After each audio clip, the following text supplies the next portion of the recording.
హోస్పేట మరియు హరపనవల్లి ఉపవిభాగాల్లో రౌడీ షీటర్ల పెరేడ్ను బుధవారం జిల్లా డిఆర్ పోలీస్ మైదానంలో నిర్వహించారు. పెరేడ్లో సుమారు 220 మంది రౌడీలు పాల్గొన్నారు. వారి గత కార్యకలాపాల నేపథ్యం ఆధారంగా సుదీర్ఘ విచారణ జరిపారు. కొన్ని సందర్భాల్లో వారు తమ నేర కార్యకలాపాలను విరమించుకున్నప్పటికీ వారిపై ఉన్న పాత కేసుల దృష్ట్యా వారిపై నిఘా ఉంచామని ఎస్పీ జాస్తవి తెలిపారు. ప్రస్తుతం తీవ్రమైన నేర కార్యకలాపాల్లో పాల్గొంటున్న వారిని విచారించి తగిన చర్యలు తీసుకుంటామని వారు తెలియజేశారు.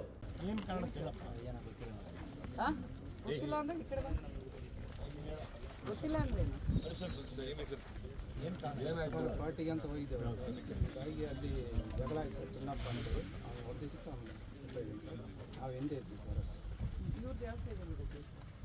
ಯಾವ ಕೇಸ್ ಇದು? ಗುರಾಜ್ ಯಾವ ಸ್ಟೇಷನ್? ಕಮಲಾಪುರ. ಏಯ್ ಬಾಮ ನೀನು ಮುಂದೆ ಹೇಳು.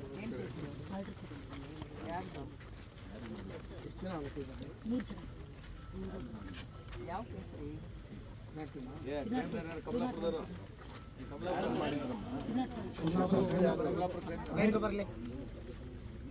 ಬೇಕಾ ಕಮಲಾಪುರ ಯಾರು ಮುಂದೆ ಬಾರ ರಾಮಣ್ಣ ಒಬ್ರು, ಆಮೇಲೆ ಯಾರು ನೆಪ ಮಾಡಿ ಏನಾಗಿದ್ದ ಅವನು? ಅಲ್ಲ ಅವನು ಏನವನು ಯಾಕಾಗಿತ್ತು ಹೇಳ. ಫೋನ್ ಕಾಲಿಂಗ್ ಇದಾಗಿತ್ತು, ಮಾಡಿದ್ರು ಅದ್ರ ಮೇಲೆ ಎಷ್ಟು ಜನ ಇದ್ದೀರಾ? 3 ಜನ.